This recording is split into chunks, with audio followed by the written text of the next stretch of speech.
Hey, what is going on guys, it's Carlos, and today I have a review of probably the best built phone in 2014, the HTC One M8. Now I owned an HTC One M7 last year and I loved everything about it, and the HTC introduced this baby, the M8, an improved version of last year's model. It even looks almost identical to the M7 from far away, but this is no M7, so let's go ahead and find out what makes it an M8. Starting off with probably the best build quality on a smartphone is that aluminum design with a brushed metal finish to it. It even has a curve to the back, making it really pleasant to hold. The M8 does feel a little bit more heavier than other smartphones, but this is because of its premium build quality. The only thing wrong with having an all aluminum device is that it gets really slippery. It's really easy for this phone to fall out of your hands while using it. My only solution to this is to get a case for it or get a skin to fix that issue. Now the power button is still located at the top of this phone. There's also a giant IR blaster at the top. On the right hand side we have a volume rocker with a new addition of a micro SD card that the previous HTC One didn't have. And on the left side we have the SIM card tray. The bottom has a headphone jack and a micro USB port. Now the screen size also received a spec bump compared to last year's 4.7 inch screen. The M8 is now rocking a 1080p 5-inch display, but the phone doesn't feel that much bigger at all. It actually feels really perfect. The screen size is not too big or too small. The colors seem to be very accurate and vibrant. It's a really gorgeous LCD display to stare at. Now another big upgrade that I absolutely approve of is the on-screen buttons. HTC ditched the capacitive buttons and added the software ones, which I feel gives you a bit more screen real estate on using the screen. Inside the M7 there's a 2.3 GHz quad-core CPU, 2 gigs of RAM, is running on Android 4.4.2 with HTC Sense 6, and it has a 2600 mAh battery. And battery life has been really impressive on this device. I'm easily able to get above 13 hours of usage. There's also a power saver mode and an extreme power saver mode, which disables mostly everything that uses up a lot of battery and only lets you place calls, texts, see your email, and use the calculator. It's really useful when you're down to your last 10% of battery and want to make the most out of it. Performance wise, it's really smooth. HTC really has sense optimized in this category, unlike other manufacturers. I never experienced any lag with the M8. Playing games, listening to music, browsing websites, everything was just flawless and working the way it should. Now on Sense 6 you also have HTC Blink Feed, which is basically a RSS reader, and you can also add your social networks on there and browse through it looking at articles and your tweets or your friends' Facebook feeds. I'm probably the 1% that actually likes this, but I love the UI that it has, so it helps me stay up to date with tech news.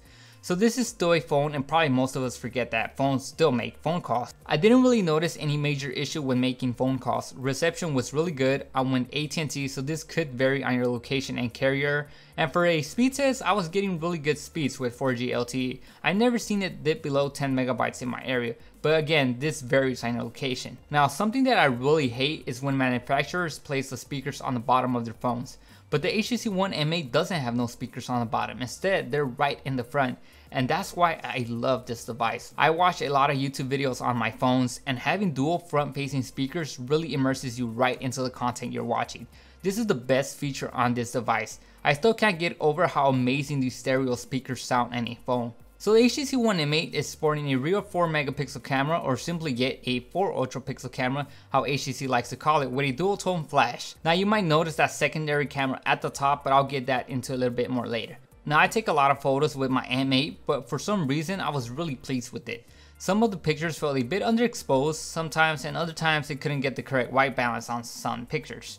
And then you can also tell there are some megapixels missing in some photos when you start to zoom in on them or look at them on your computer. Either way, I was still able to capture some great decent pictures, but it did take me quite a few tries to get them the way I wanted them to look. But in low light, I still consider the M8 king in that category.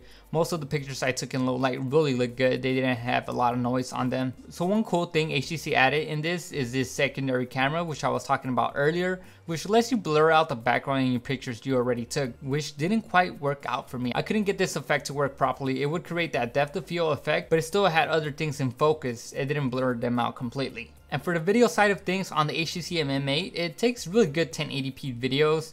I really didn't notice anything wrong with it. The only thing is, it's missing optical image stabilization, which your videos could get quite shaky if you don't have that steady hands. But yeah, video was really great for me. Now the front is sporting a 5 megapixel camera for taking awesome selfies. It also has an ultra wide angle lens. I don't want to say anything, but I did take quite a few selfies using this device, and It's probably the best device to take selfies with. And now here's another letdown. One day I picked up the HTC One from my desk, opened the camera app, and the camera lens was foggy. I went on Google and searched up the problem, and it turns out more people actually have this problem with having a cloudy camera. So I did a solution that I found on an XDA forum to clean the lens of the camera using toothpaste, and that fixed my problem. But it seems that HTC knows about this issue and is fixing the problem if you send in your phone to HTC for them to repair. I know that's a huge problem on their part, but the camera is something I believe should be perfect since it's the #1 feature we use on our phones. It's a really good thing that HTC isn't charging to fix this issue. So I like the HTC One M8. It's a great solid phone with an awesome design. It has a high-end specs, it runs everything smooth. I didn't experience any lag like I said. Just holding it in your hands makes you want to go out and buy it. And if you don't mind that average camera performance it has, this might just be the phone for you. Anyways guys, thanks for watching my review of the HTC One M8. Make sure to hit that like button if you enjoyed it and subscribe for more reviews like these, and I'll catch you guys on the next one. See ya.